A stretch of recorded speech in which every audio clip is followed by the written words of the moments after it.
Hey guys, it's Jimmy from over at Movie Death Blows. Hope everyone's doing well out there today. I know if you saw some of my tweets last night, obviously, you know what we'll be talking about today. I got a chance to see Halloween Ends last night. Thank God it ended at some point. Uh, I don't usually tear movies apart, but this movie was an epic failure and a disaster at every level. My main takeaway is I sat through it so you guys didn't have to. You can watch it on Peacock, and please don't go to the movie theaters to see this. It's just a waste of your time. Just stay at home, watch it on Peacock, and it'll be much easier for everybody at that point. It's easily one of the worst movies I've ever seen. One of the worst movies I've ever sat through in the theater. If you're going to see it, you really only need to watch the last 25, 30 minutes, if that. All the other nonsense that happens in the first 90 is complete crap and doesn't ever need to be seen by anybody. I'd probably advise you to go see a different movie and then just walk out of that and you can just catch the last 25 minutes of Halloween Ends because that's how bad the movie is.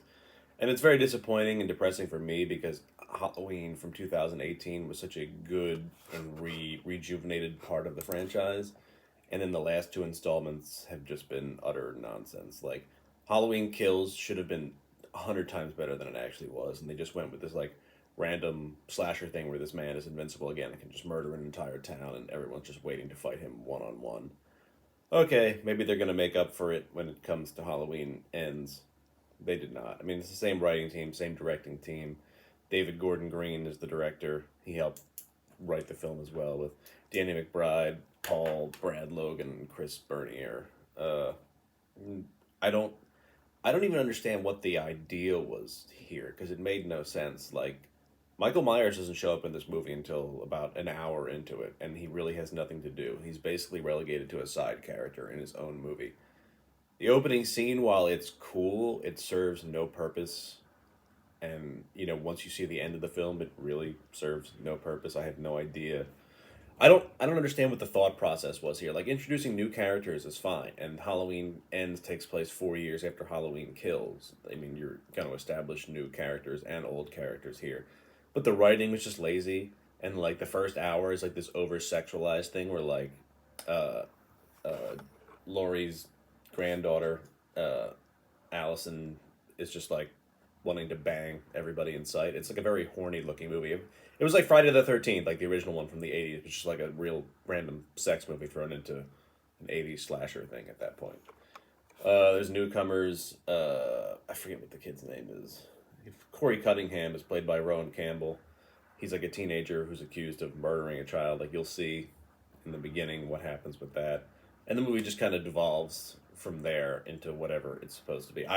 It was nothing but drivel to me. It felt like they were trying to do Halloween 4 and also like a mix with that crappy Wes Craven movie, My Soul to Take, and just like combine random things and see if that worked. Uh, it's not good.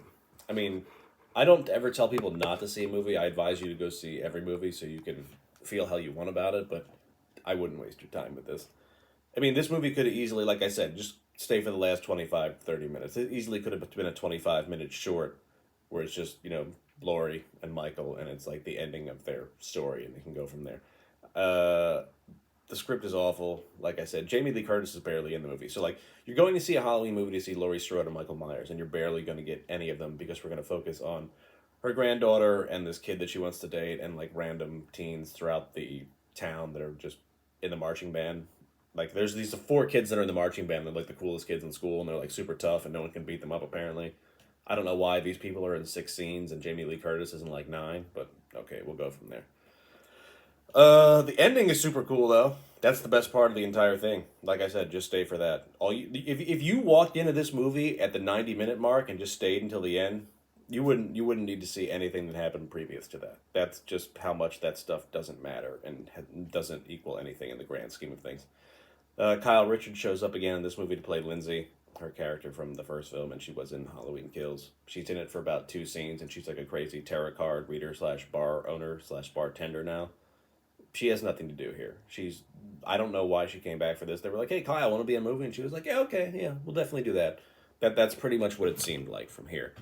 I mean, Laurie Strode isn't even the character you recognize from the previous two films. Like I understand there's a 4 year time jump, but how did you go from, crazy survivalist to, hospital bound patient to random person who goes shopping and meets Will Patton in the store, and that's that.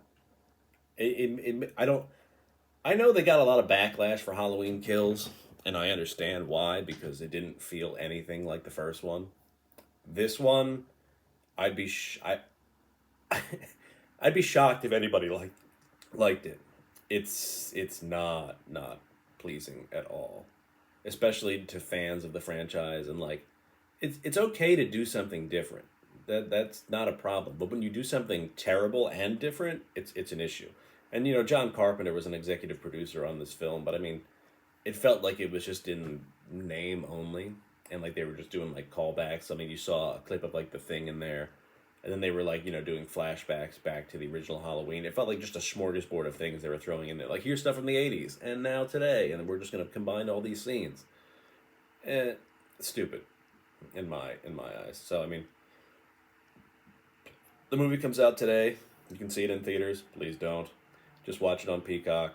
Obviously, you guys know how I feel about it. I give it 1 star out of 5, and the 1 star is only for the last 20 minutes that made up for whatever the hell the first 90 minutes was about. It made no sense at all. The movie was bad. The pacing was bad. The script is terrible. Jamie Lee Curtis has nothing to do. She's not the Laurie Strode you know and remember, and it's really all about her horny granddaughter who's suffering and needs to have sex with people for some reason. And this random kid, Corey, who's devolving into, because the town's making them do, like, I can't even explain it to you because it makes no sense to me at this point. So, there you go.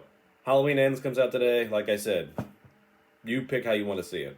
The nicest thing I have to say about it is the last 20 minutes were super cool. And that's it. I have no idea where they go from here.